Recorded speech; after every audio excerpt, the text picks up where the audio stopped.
Hello and welcome to Ticket Talks, and yes, it is time we spoke. First of all, I would like to acknowledge that this segment is being held on the traditional lands of the Wurundjeri Woi-wurrung people, and I pay my respects to elders both past, present and future. And I am joined, as always, by Director of Polaron Language Services, Eva Hussein, in studio. Hello and thank you again for joining me. Hello, Mike. What's been happening at Polaron this week? What have you been working on? Lots of really interesting things, but today we wanted to showcase a project for our local council. Mm-hmm. So in Victoria, we've got about 80 of them, I think.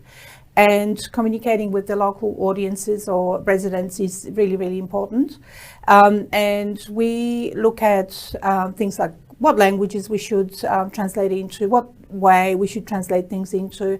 So often with the local councils, it's a really organic relationship where some of it is predictable in terms of communication, but some of the pieces of content we produce with local councils will be driven by local events or something that's happening. So for example, last year we worked with one particular council that was really worried about refuse being built in people's backyards. Yep. I think it didn't eventuate, but in saying that, as I said, we work with a lot of them to produce communication that works for the local residents. In the communities and such. Yeah, wonderful. So let's move on to miscommunication of the week. What have you found? What have you QR codes, mate, QR codes. You've been travelling a bit, Queensland, and I've come across a couple of QR codes, yeah. So you'd know that here in Victoria, they're compulsory. So anytime you walk into a premises, you need to, do the little however, in different states, we have seen law enforcement agencies kind of using it for not the purposes. So in other words, they access data, get it through QR codes to chase criminals. So you'd think, why not? Then on the other hand, where does it stop? What's the fine line between, how the data is used? So this is why I'm so excited to be talking to Elisa and Marta today, because one of the things people worry about is how our data is used, who owns it, where does it go, to what purpose it's used. And I think nowadays it's actually fair to say that we're not in charge of our own data. Anytime you go online, who knows what happens to it. Absolutely. And QR codes is one of those things that's quite new, and because the governments have made it compulsory here, we do need to comply, but to what end it's used is another story altogether. Yeah, and the speed at which, the pandemic made these QR codes readily available and out there, it just meant that there wasn't maybe enough time to sort of check a few boxes. Right, or to legislate in a way, or to protect it in such a way that we feel safe about how it's being used. But I think anytime you do anything electronic on your phone, on your computer, you're not in charge anymore. That's what I think. The cynical me. The cynical you. Well, as we just touched on, data can be a highly useful tool. However, it can also lead to privacy breaches and whatnot. The hacking of information is a problem we've seen across the board. So big data seems unstoppable. So how can businesses use it for good? Or will it only create problems? Well, we're here talking to our guests today and how they can understand, or how we can unpack communication strategies and engage cold communities as well. So joining us is data science researcher and lecturer, Marta Stelmaszak Rosa, I had to write that one down, and founder and managing director of Maven Data, Elisa Choy. Thank you so much for your time. Thank you. It's a pleasure to be here. That's all right. So Marta, I'll start with you. We process over 2.5 trillion bytes of data every day, and you research and teach about data science and analytics. So tell us, what is this data phenomenon, and should we be more concerned about where it's going and what people are doing with it? I think that's a great question, and definitely as a researcher, this is something that I am very aware of and interested in.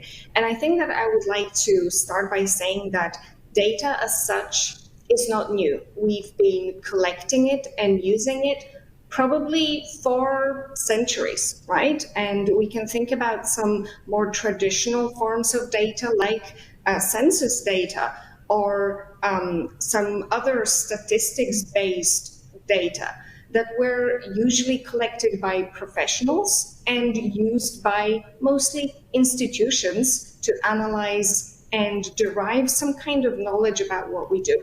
So think about, for example, a passenger survey at the airport, right? I've taken a few. I'm sure that you experience these as well if you're traveling. You would be approached by someone who is a member of an organization who is trained in conducting surveys at the airports. They have to ask specific questions, specific answers, and so on. That's data as well. However, what's different now is not just that we have more data, but it's a different kind of data. It's data that is captured automatically about what we do without trained human in between. And it's data about things that are not easily quantifiable, like our preferences, our moods, what we like, what we dislike. So contrast that example of the passenger survey that I gave earlier with you're at the airport, you're checking in on your social media saying, I'm here at the airport, traveling to, giving your destination, uploading a photo of you and your friends, what you're doing, what your plans are. That's the new kind of data. And that's data that quantifies what we do in a very different way. And I think we're giving it away freely as well, like you said in that example. It's just something we're encouraged to do. Elisa, you've recently launched Maven Pulse, which shares insightful commentary on the world issues. How's the public sentiment, online data and AI used to inform the work you guys and the team are doing? Yes. So we're 100% correct. We are swimming in oceans and oceans of data. And most of this sits outside what we collect now. It's all on the internet. And so when we do research on public sentiment, we're actually analysing how people feel through the content and how they engage with content online, whether it's in websites, blogs, or social media, whether it's text or images or video, whether it's long form articles or short burst video bursts. So for us, when we're understanding public sentiment, we now have the power of this immense data set called the internet and the power of technology called artificial intelligence. So specifically, we are now able to analyze what people deeply care about through how they engage online in the privacy of their own digital screens. So the traditional market research methods of a survey or asking people how they feel about something, all of a sudden, we're able to do this in an unbiased way, which allows us to make very accurate predictions about human behaviour in the future. It's very interesting stuff when you start to break it down like that. So, Marta, I'll jump back to you. And Australia is obviously one of the most culturally, linguistically diverse places in the world. There's something like nearly 30% of us born overseas. So engaging that audience can be very challenging. How can data analytics be used to create strategies that maybe assist that space? I think that there is a lot that can be done in this area because data analytics gives you a much more granular and that is much more detailed insights, and they can be linked across countries, languages, and cultures. And I think that there are three main ways in which data and analytics can support communication strategies. And the first one is better customer segmentation. So you're able to identify these segments of customers who may be from different cultural or linguistic backgrounds. Number two, you're able to build better and more detailed customer profiles based on the data that you're collecting about their preferences and their backgrounds. And you can also, number three, then design better targeted communication campaigns around this data. Elisa, what have you seen in regards to the same question about how we can engage the multicultural communities? This is actually the most exciting breakthrough with the ability to process language data.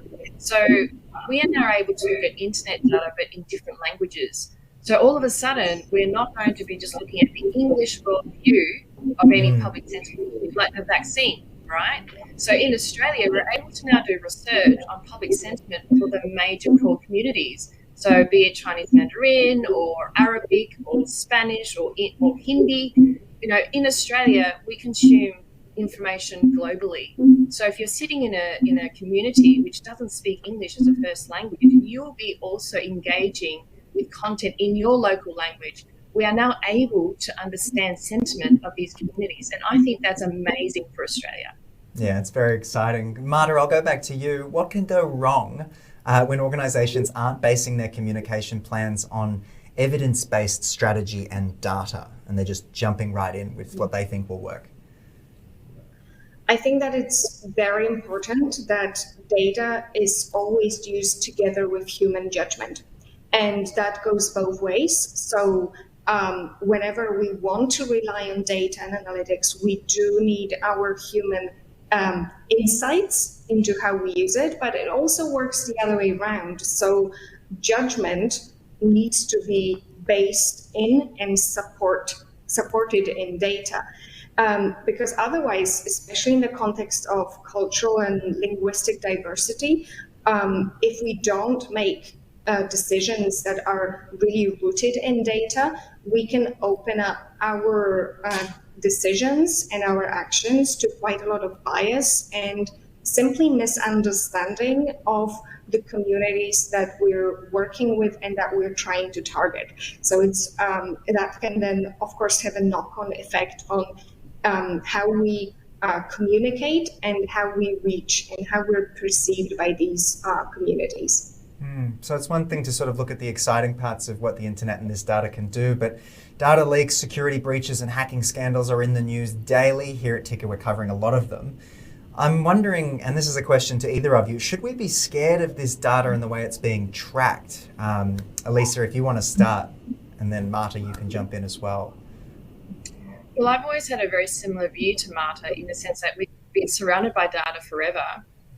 It's not data that is evil, it's not technology that's evil. That, data and technology don't commit crimes, whether it's hacking or cybersecurity issues. It's people that commit crimes. Just like guns don't kill people, people kill people with guns. So it's very important, as Marta said, that we always have the combination of human and machine together.